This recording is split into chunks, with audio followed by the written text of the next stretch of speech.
Okay, so two things. One, this episode finally made me cry. I'll go more into that in a second. But two, there's something I forgot in the last vlog that I can't believe I forgot to mention this, but I'm just going to mention it real fast, just go into a little talking about it. And that was Zuko's story, his side of going through this metamorphosis. And I just want to say real fast, like that was very nicely done, and I think some people do underestimate what it means to so dedicate yourself to something, and then when you finally pull out of it, or you make a choice to pull out of it, for something that you've been attached to for so long, can have physical repercussions. And it can make you woozy, it can make you sick. You know, that line, died of a broken heart. I mean, it's not that that really happens that often, but that same kind of idea that you can allow yourself to actually get ill when something is missing. So I thought that was a very clever way to do that. And on top of that, one of my favorite scenes happened when he looks in the mirror and in his dream, and he sees himself as the Avatar. First of all, that's very interesting. You read a lot into that. But my favorite bit is that he wakes up and he touches the scar on his face and he closes his eyes. And I love that moment because at the exact same time, he was both relieved and disappointed again that he had that scar. And to me, that's like the whole, that's the transformation. That's like a perfect moment. That's feeling everything. That's feeling this great relief and this great pain, both at the same time. And I love moments that can do that. Those are the most effective moments to me. Not just the ones of incredible sadness or incredible joy, but the ones that can get that perfect combination. And I don't know how I forgot to bring that up in the last one, but I'm bringing it up here. So, okay, enough of that. Let's talk about this episode, the Guru. And that's somebody at the door, excuse me. That was my dad. He interrupted this big vlog. Shame on him. But here I'm talking about how important it is to connect and have that perfect connection to life and family and relationship, and then he comes in and fucks it all up. What the hell's wrong with him? God! Doesn't he get anything? It's like right in front of him. So, anywho, okay, so let's talk about the Guru. This is actually, I think this is my favorite episode, actually. And I told you before that it had this teary-eyed moment. Okay, I'll get to that in a second. Let me remind you, if you don't know what this episode is. This is when Aang travels to the Guru that we saw earlier, the one that came across Appa. Oh, I'm so glad he was back. You know, I said I'd be totally content if that's all they showed of him. But they brought him back and they totally used him to the full advantage, and this whole episode, much like the last one with Zuko, was sort of this metamorphosis. It's sort of the same thing here with Aang. This is very much him going through the spiritual journey, maybe a little quick, but again, half hour, you don't, or hell, 24 minutes, you gotta speed it up, you gotta rush it. For 24 minutes and all the other stuff they had to fit in there, they do a very good job. And again, they deal with these great ideologies and philosophy and psychology and energy and all this. I love this stuff.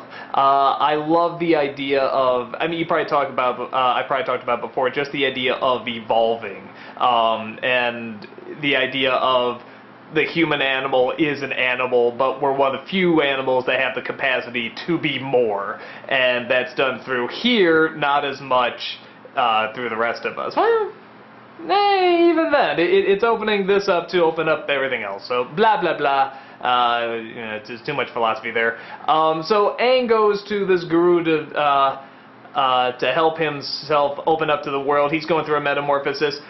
Zuko is clearly going through a metamorphosis. I mean, he's actually, like, happy. It's actually kind of unnerving. You're not used to seeing it, but it's very refreshing, and you feel good. You like seeing him smile. You like seeing him content. I love that one final image where he's just sweeping, and he's happy, and it's like, that's all he needs, just doing his simple job, and that's a good feeling. Toph goes through this great metamorphosis as well. She figures out how to bend metal, and which I was sort of saying too. I was like, oh wait, they can't bend metal. Isn't that just, you know, really, really processed earth? I still don't get how she couldn't quite do sand either, or the sand benders or whatever. That's maybe they'll go into that. But so she goes through a metamorphosis, and again, the great Azula's plan, a wonderful plan, which is, infiltrate, then get captured to make it seem like somebody else has the advantage when really she's calculating it all and everybody's giving her the information she needs, and I can't wait to see what they do with it. Oh, great evil character. So, all wonderful stuff. Osaka sees his father again. So much happens in this episode, and it's all done so well, and it's so great. He's gonna go fight with the men until the end. Aang has his Empire Strikes Back moment and realizes that he can't continue his training because his friends are in danger. Yeah, pretty similar, but it works, I guess. I guess that's one of the things we sort of had to... I don't know. I get it. Aang is told, like the love of his life can possibly be killed, and if he leaves now, he can never have the, he can never have the Avatar state, or it might be lost forever, and he goes anyway. Maybe that's the test. I don't know, they go after the loved one anyway. I doubt it. It'd be cheesy if they did that, but maybe they could work it around some sort of philosophy, I don't know, but, so he's going back to go and try and save her, and has Sokka with him. So, okay, so what's the big moment that finally got me? I didn't cry at the storm. I didn't cry at the uncle out by the tree with his dead son. I didn't cry at any of this stuff. You're not gonna believe the moment that got a tear out of me. It's so, you're gonna laugh, but it did, and I kind of know why. But even now, I'm trying to process it. It's the moment where was he letting go? I think he was letting go of his guilt or his shame. One of they're very very much tied together. And throughout this whole time, he has to eat this onion and banana porridge, this onion and banana soup or whatever it is. And once he is fine, and he's complaining, do I really have to keep having this? Yes, haha, that's funny, you don't like it, haha, anyway, keep going. And the guru has a good sense of humor about it, and as he gets closer and closer to opening up these chakras, he does this one where it's like I say, it's releasing a large part of his pain, and he releases it, he gets teary-eyed, and he says, "Can I have some more onion and banana soup?" Fucking did me in!